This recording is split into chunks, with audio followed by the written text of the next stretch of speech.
नाही, प्रचंड उत्साहात राधानगरीचा मेळावा झाला, कारण की आजच्या उपस्थितीवरून आणि काँग्रेस किती जिवंत आहे.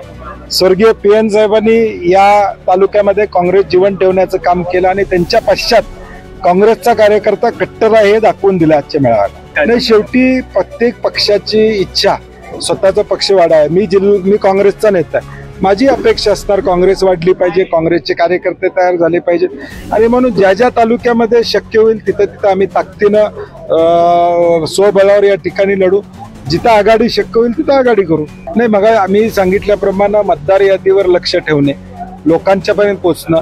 जे भ्रष्ट सरकार आता महाराष्ट्रामध्ये त्या ठिकाणी शेतकऱ्याला वाली नाही अशी अवस्था आहे, बेरोजगारी वाढत चाललेली आहे, महागाई वाढत चाललेली आहे, एजी कनेक्शन आम्हाला मिळत नाही अशी अवस्था शेतकऱ्याचे.